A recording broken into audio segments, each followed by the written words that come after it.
Today, we celebrate a few people who work behind the scenes of your favorite shows to make them great, like intimacy coordinator Amanda Blumenthal. We use barriers for if it's a simulated sex scene, and we make our own often. It's not something you just go buy on Amazon. And Felicia Leatherwood, hairstylist to the stars, one of which is Issa Rae from HBO's Insecure. It's been fun because you get to see what curly, kinky, coily, wavy hair can really do. And Tom Hovey, the illustrator for The Great British Bake Off. Our cakes are meant to represent their intentions, not what they actually created. So there's full artistic license from our point of view, and I take as much of it as I want. I'm Chion Wolf. Come backstage with me on Audacious after the news.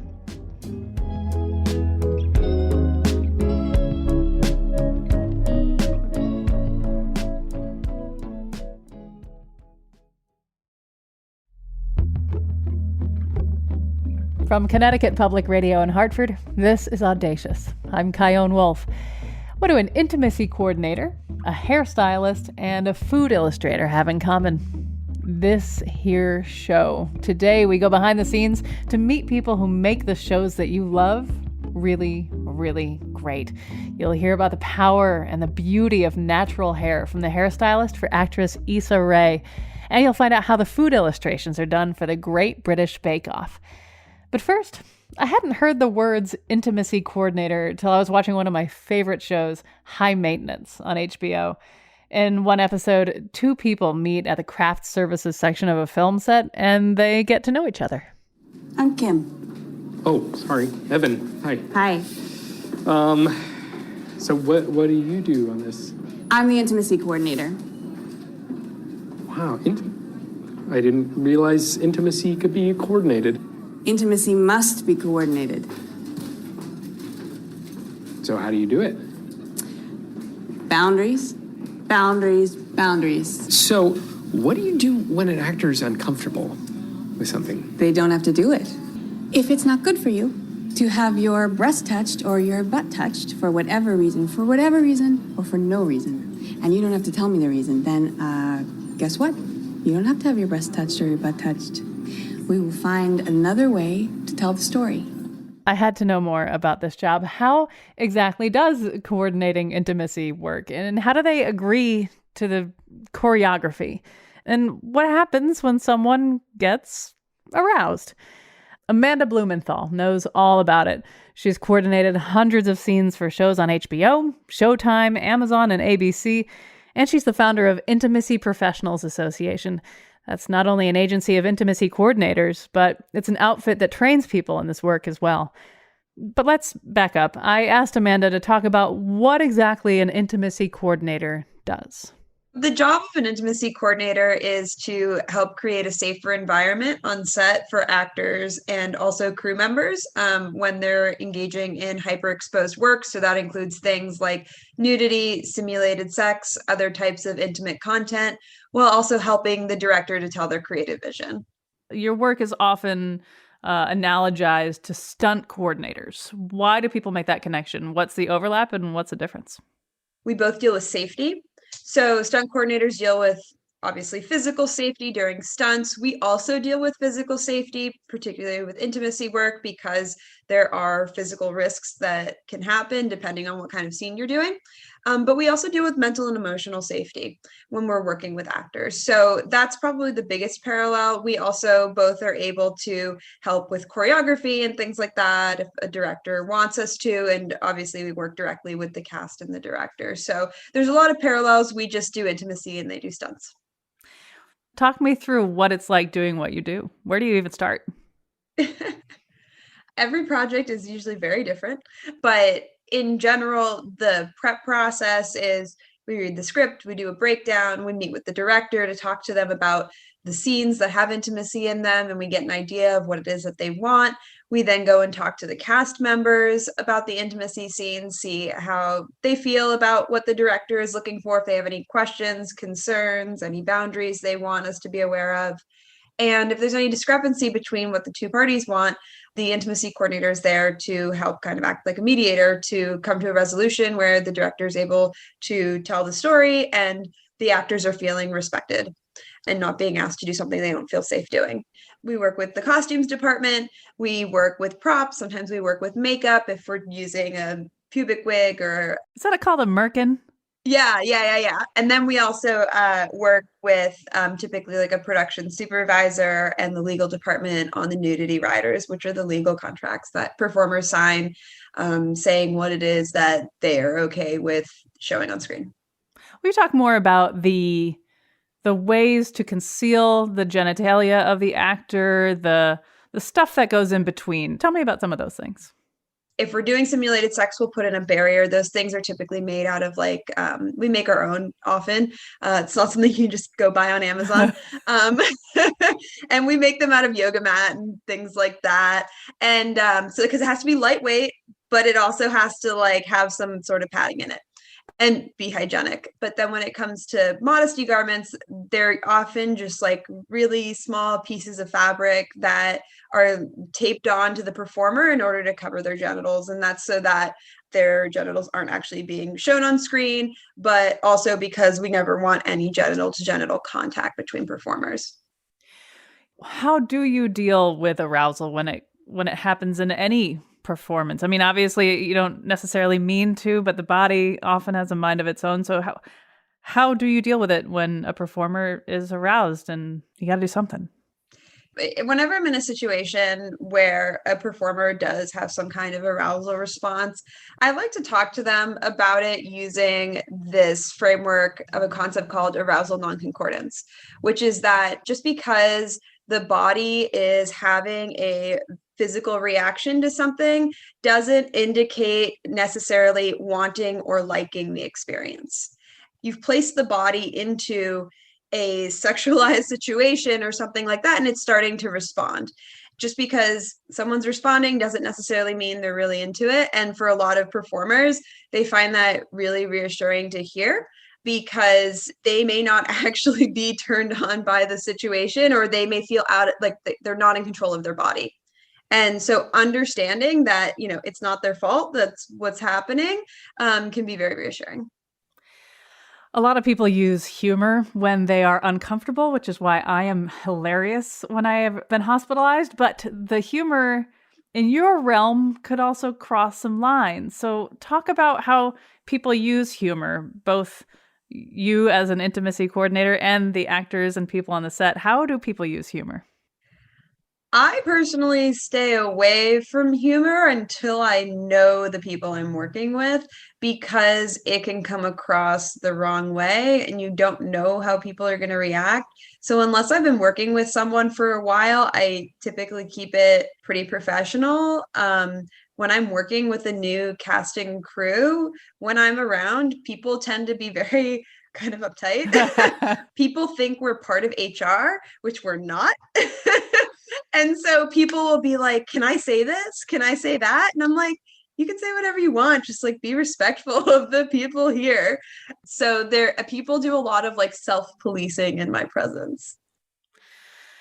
Many intimate scenes are consensual, but of course, many are not in the context of the story. Talk about how you would work with these actors during scenes of non-consensual sex differently than consensual ones.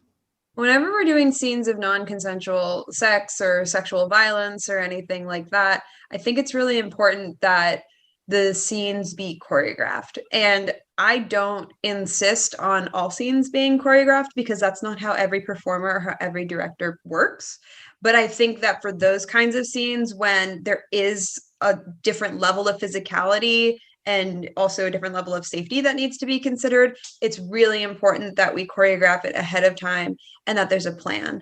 And when we're doing those kinds of scenes, I also like to use a safe word for the performers, just in case something starts to go sideways. Do you always use the same safe word? I like to use red as a safe word, but I leave it up to the performers, because it has to be something that will be easily like accessible to them in the moment, and that word won't necessarily resonate with everyone. And then also having a conversation with the director about trying to limit the number of takes and setups that we're doing, because oftentimes, because of the physicality of the scene, performers start to get tired very quickly. And when performers are tired, they're more likely to get injured. or something bad to happen. So it's really important that we have a plan. We're minimizing the amount of time that we're spending in the scene, and we're, setting up a safe container for that work to happen. Instinctively, I feel like you have to take care of the person who's playing the victim, but you also have to take care of the person who's playing the perpetrator. Oh, absolutely. And I think a lot of people don't realize that for someone to have to go into the headspace of playing a perpetrator, it messes with you. Like it really does. And so I think it's important to pay equal attention to all performers in those kinds of scenes. What do you do when actors aren't really good at knowing their boundaries, or they don't really advocate for themselves? It's just not the way they're wired. They don't have any practice doing it. And there's this sort of soup that they're swimming in where they don't really know if it's okay or how to say no. How do you coach them? What do you say to them? It's usually pretty clear if there's something that someone really doesn't want to do. I'll usually, Like, how is it clear? either through body language or like really long pauses where they're like, well, maybe. And it's like we can explore that a bit more through conversation and figure out, if they're open to it. It's like, is it a maybe because there's something that, we can change and then it becomes a yes? Or is the maybe really a no? So there's like, some exploration that can happen there. But I mean, sometimes, especially with younger performers who they just don't have the tools yet in their toolbox to know how to advocate for themselves or to even know what their own boundaries are because they're still so young. In those kinds of situations, a lot of it is keeping an eye on them, seeing how they're reacting to doing things. And then as we go along, we can always change things. I always tell performers, you're allowed to change your mind at any point. So if we're, say, doing something with some kind of a scene with some kind of groping or something like that, and they're clearly like tensing up and it's like, it's clearly not working for them. And it's probably also not working for the scene if that's the case. Then we just have a conversation about it and change, the choreography and the blocking and things like that. And it's also very informative for performers because they start to learn, as they go through what are their boundaries and things like that. And sometimes you have to try things out and decide it's not for you. You've worked on, among many shows, The L Word, which focuses on the LGBTQIA plus community. So you're working not only with intimacy between people of the same gender, but folks who are trans, non-binary, and of course, asexuals are doing sex scenes too. So how's working with folks on the LGBTQIA plus spectrum different from working with cis hetero folks? I've worked on a lot of like queer oriented projects, and we've been really lucky in that a lot of the directors and producers and writers and things like that have been queer themselves. And so there's like a different level of understanding when on those kinds of projects about, how would two gay women have sex, or how would, someone who is trans experience like their first sexual experience or something like that. As an intimacy coordinator, a lot of what we do in terms of training is understanding the gender and sexuality spectrum, because when we're on set, we have to be able to assist in providing information on how do we tell this story in the most authentic possible way. In terms of like how we actually do the scenes, it's not too different at all. But as an intimacy coordinator, you have to make sure that you're educated and you're continuously learning, because things change very quickly in those communities. Now that I've been talking with you and researching you and the work you do, it baffles me that your field is so new. That, like stunt coordinators, it should have been around for a long time. And I frankly shudder to think about what's gone on without people like you there to help keep things consensual and safe. So how did all this go before your field started to grow?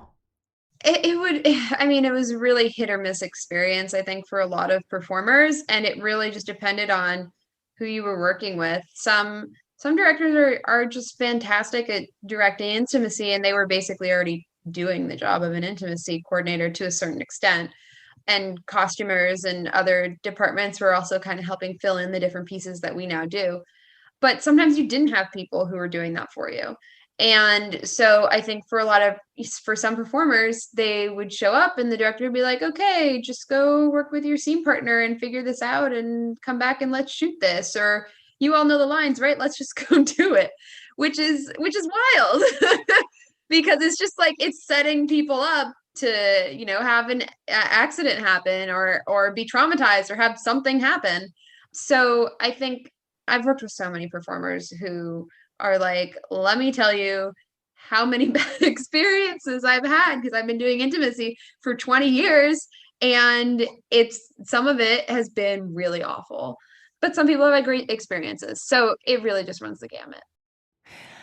I know I'm not alone in this conversation that we both think, and many people think, that this job should be wherever there is intimacy being filmed. And as far as I know, HBO is the only network that is committed to having an intimacy coordinator there whenever intimacy needs to be coordinated. Why do you think that is? Why haven't so many more networks with all the money they have committed to having someone like you there?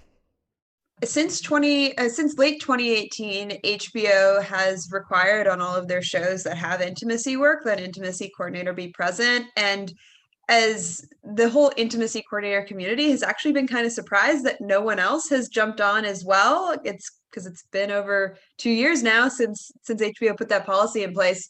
And, you know, there's some places that have unofficial policies that are similar, but for whatever reason, no one has jumped on that bandwagon yet to officially announce that, you know, they're requiring intimacy coordinators, which is surprising because you'd think everyone would want to be like, you know, virtue signaling, like, I am a proponent of a safer work environment, but it hasn't happened yet. I've got to know how this regular setting of expectations and boundaries, you have checking in, being specifically intentional. How has that sort of thinking and practicing made its way into your life? I mean, facilitating what can be very uncomfortable conversations all the time. I imagine your loved ones always know where you stand on stuff, sexy or not, right? I mean, is that true? They probably know too much, yeah. I have very strong boundaries. I was already doing work in that kind of realm before I became an intimacy coordinator because I was a sex and relationship coach. So I was already teaching people how to do this stuff in a different space, right? So it's something that I've been passionate about. Yeah, it's one of those things where, like, once you learn it, you kind of just like integrate it into who you are and how you move in the world. That's a nice perk of the job. Amanda Blumenthal, thank you so much for talking to me. You're very welcome. You can see more of Amanda's work at intimacyprofessionalsassociation.com. When we get back. A lot of women on Twitter wrote that they never even knew that their hair could do that. They saw the hairstyles created on Issa, and it really made them rethink the beauty of their hair. Felicia Leatherwood, the hairstylist for Issa Rae from HBO's Insecure, on the power and elegance of textured hair. I'm Chion Wolf. This is Audacious. Stay with me.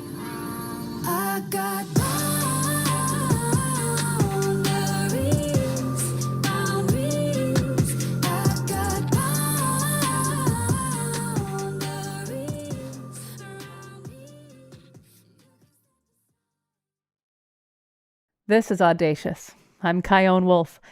Today we're meeting people who work behind the scenes to make the shows you watch really great. In the final segment, you'll meet the food illustrator for the Great British Bake Off. But now, meet the master of textured hair. Black actors and actors of color haven't always had their hair treated kindly in the stylist's chair.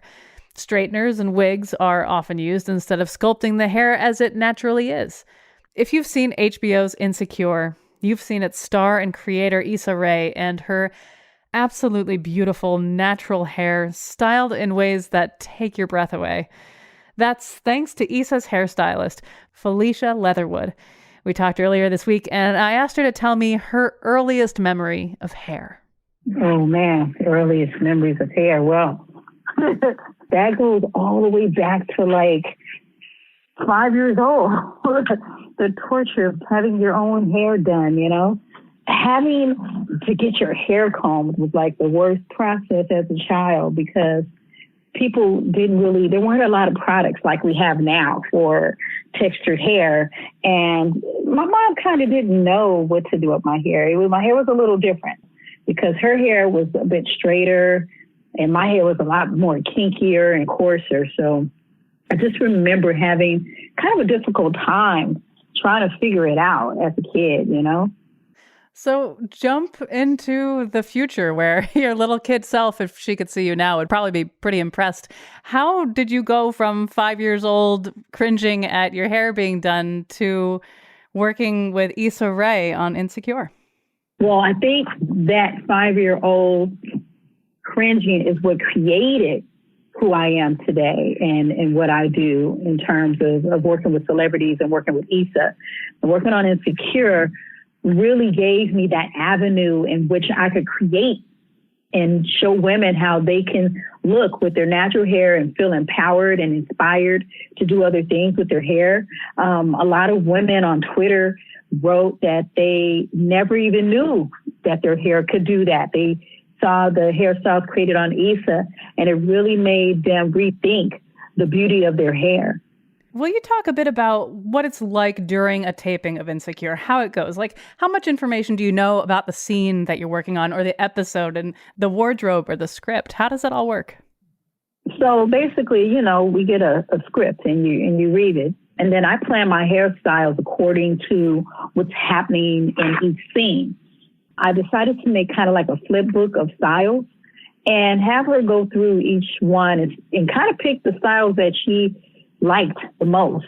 And then I matched those with scenes that were coming up, and I would always put my own twist on the style. So let's say if it was like a ponytail, I didn't just make a ponytail. Maybe I added a little jewelry to it, a braid on the side, something different just to show what you could do with a ponytail. And it's been fun because you get to see with curly, kinky, coily, wavy hair can really do when it hasn't been straightened. You get to create so many hairstyles from that texture.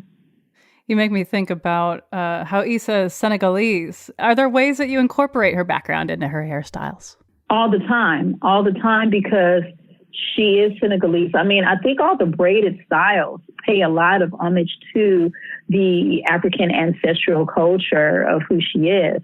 And so even when we did like the Met Gala, that was a huge thing. That was a couple of years ago. I think the theme of it was celestial. It had to do with the Catholic Church and the Pope. And during that time, Africans were enslaved along with being Christian and Catholic. And so what we did for the Met Gala a couple of years ago was we brought in her heritage, her Senegalese heritage into her hairstyle and did beautiful cornrow design with cowrie shells and embedded in it. And so that was really just to pay that period of time reflected what was happening as it relates to Africans and to Black people and how they wore their hair. I'd like to go back into the room where it happens. When you're with Issa and you're doing her hair for a scene, how much time do you have to do it? It's quick. I remember one time we did about 7 hairstyles in a course of, I think I did the hairstyles 5 minutes each, maybe 5 to 8 minutes, which is quick. I'm pretty fast though. I really do compete with myself when it comes to time management on hair. And the reason why is because I never want to hold up the actor.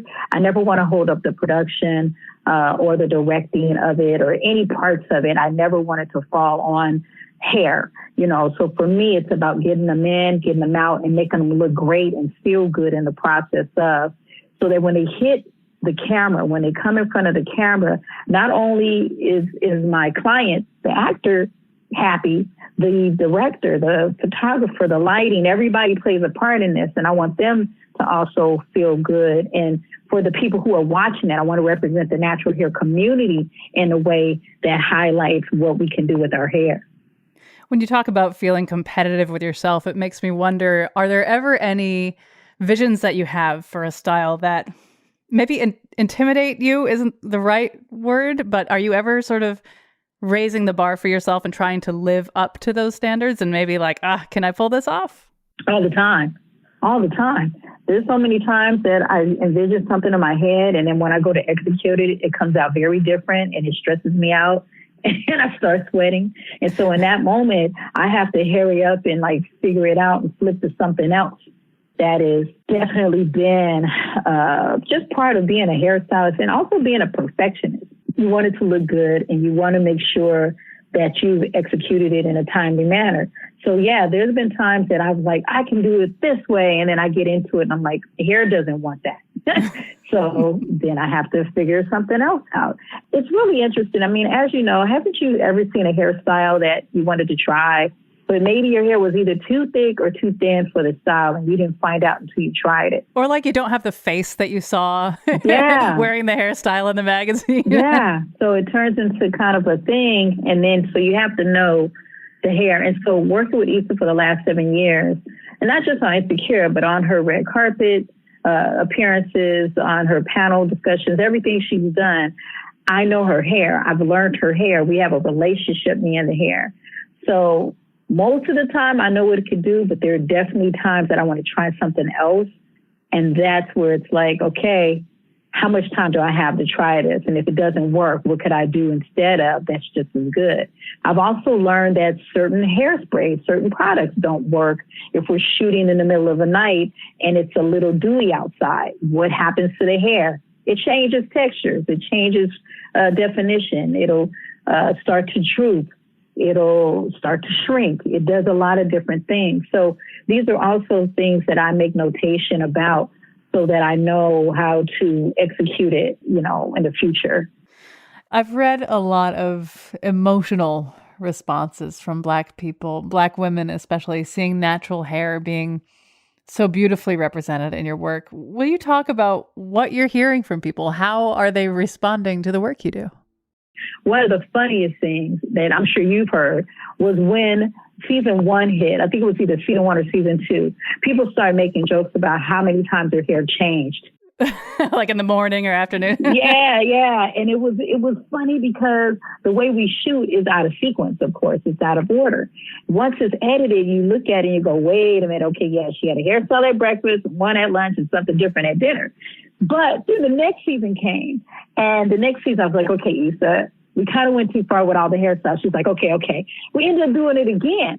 So then we found out, as much as people thought it was funny, they also loved it. They loved seeing all the different looks and the changes, so they became accustomed to it, and they actually looked for it. And I had so many people write to me saying that a lot of times they even watch the show just to see what her hair is going to do. Well, you make me wonder, will you talk about how the hairstyles for Issa's character has changed over the 4 seasons of Insecure as her character has matured and made her way through this world in LA? Each season you see her life altering and changing. So I definitely wanted a lot of the hairstyles to reflect where she is now. Is she making money? Oh, she's doing her clothing is stepped up a little bit. So then her hair should step up a little bit. She moved into a nicer place, but yet her neighbors still stress her out. The hairstyle has to reflect that growth as well as the responsibilities that she now has in her life. And I think that they do that. I think this last season, you saw the maturity as well as the playfulness of who Issa is on the show. Insecure takes place in LA, more specifically in Inglewood. And, the place is a character in the show. So I wonder how much of your styling choices are a nod to LA? What's funny? In terms of like African-American hairstyles, because we're Hollywood, Los Angeles is known for the movie industry, right? So in that industry, most of the women always had their hair straightened.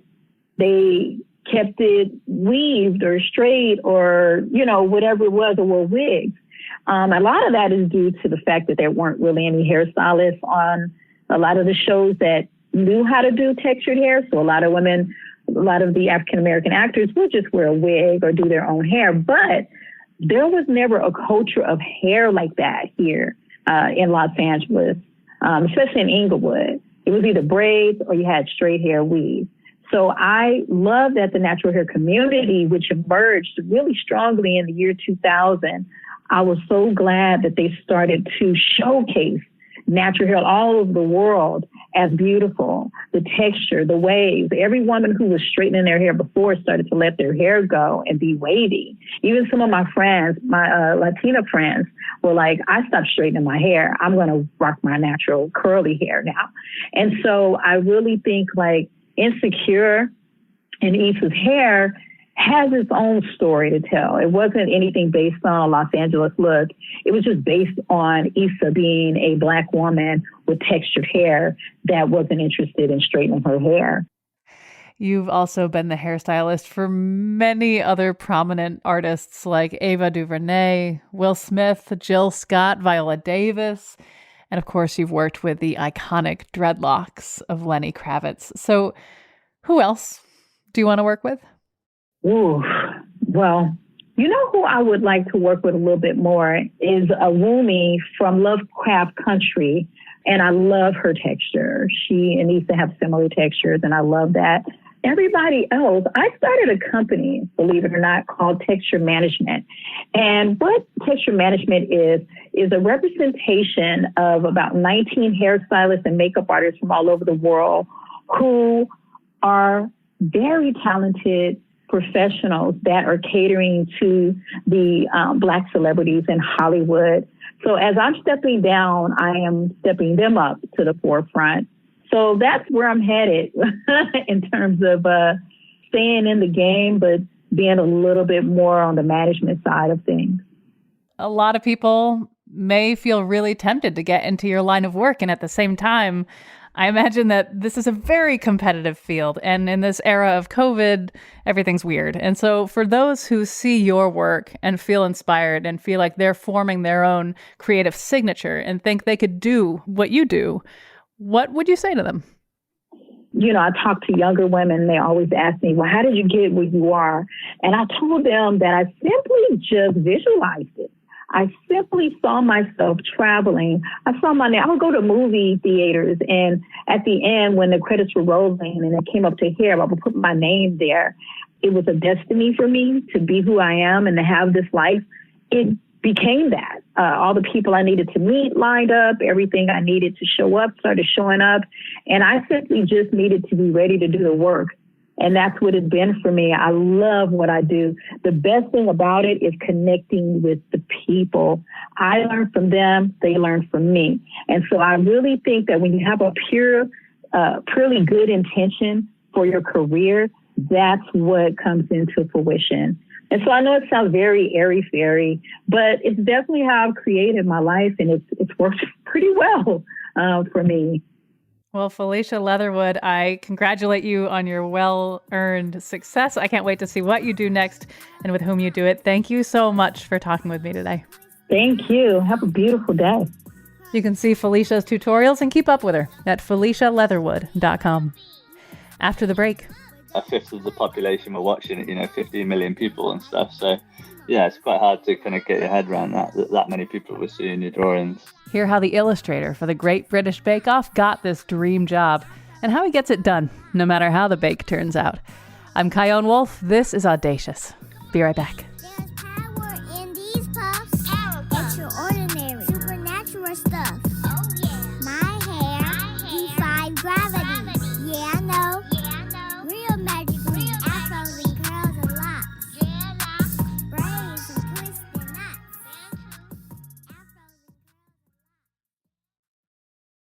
This is Audacious. I'm Chion Wolf.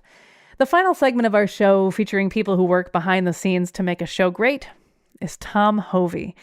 You may not know his name, but if you've been trying to avoid the stressful reality of being a human being lately by binge watching the Great British Bake Off, then you have seen and know and love his food illustrations underneath comforting voiceovers like this.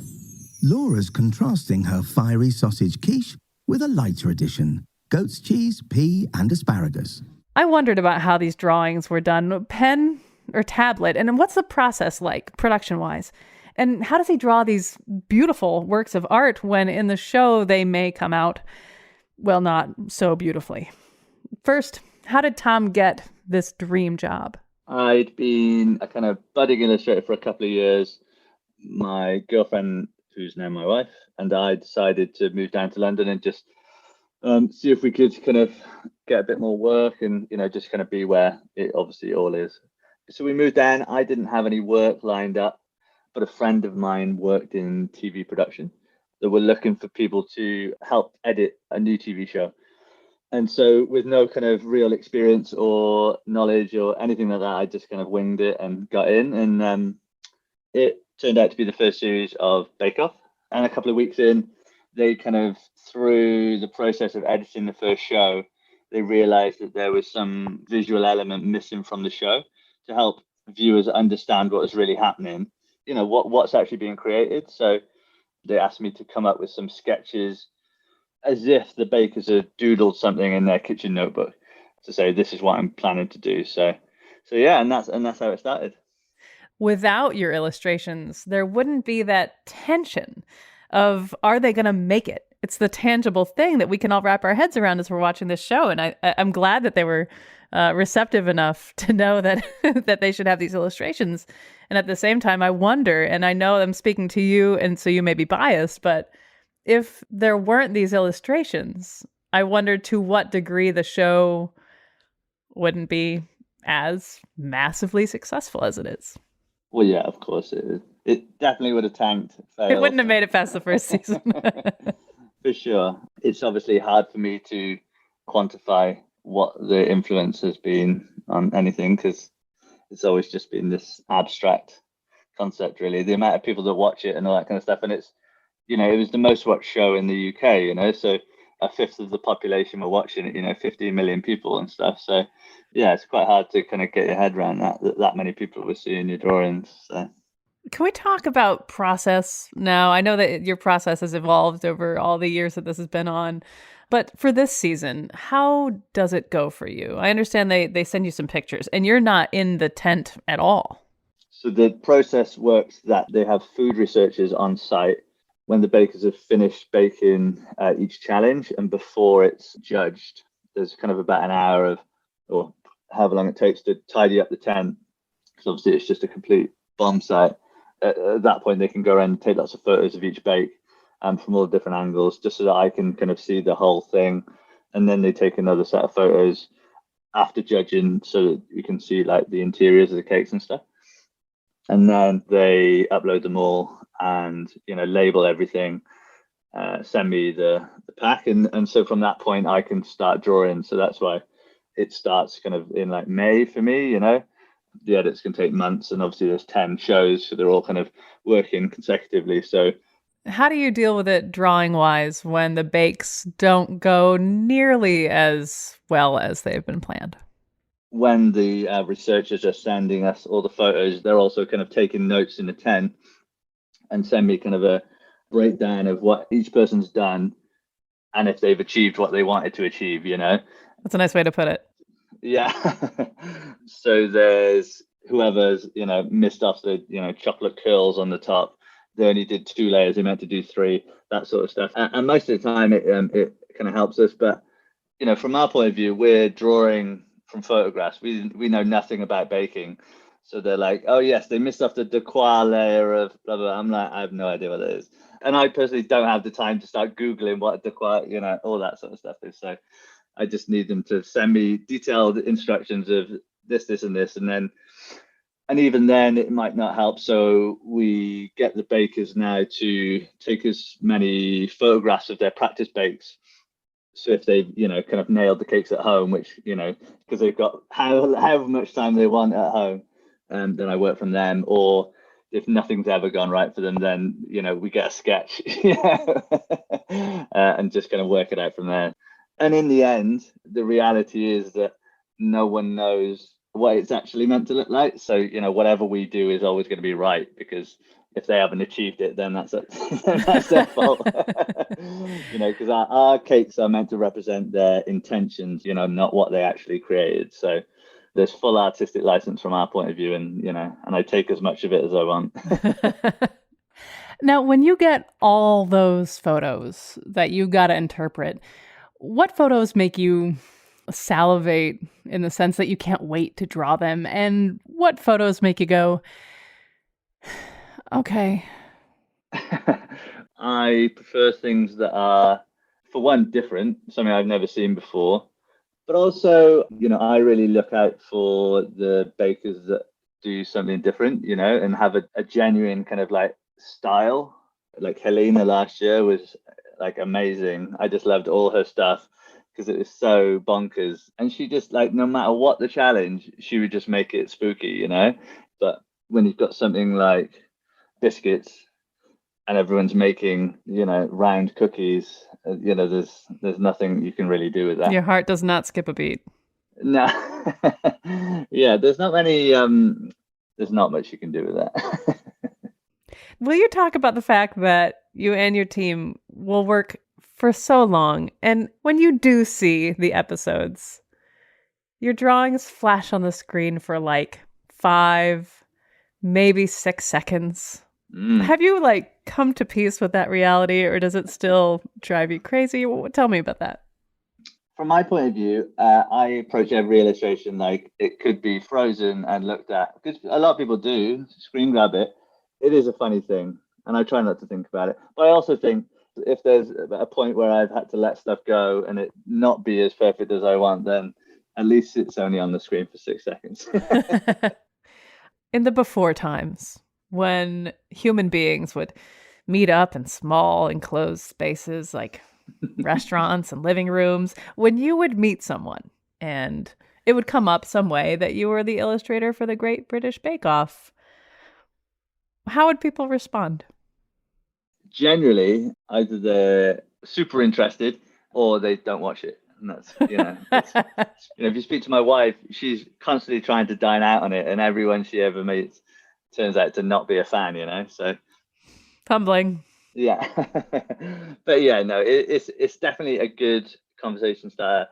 See, if I were to meet you out and about and you told me that you were the illustrator for the Great British Bake Off, I would throw out all my pride and I would tell you that my favorite food on the planet is the onion, and I'd buy you a drink or whatever you're having, and I'd find the closest paper napkin and a pen, and I would ask you to sketch out an onion. Does anything at all like that happen to you, or am I very strange? No one's asked me to draw an onion, I've got to say. Yeah, I don't think I've ever drawn for a job, even. What? I'm surprised. Yeah. Yeah, no one's actually asked me to draw anything. I would have crossed that line. I have a very limited supply of shame.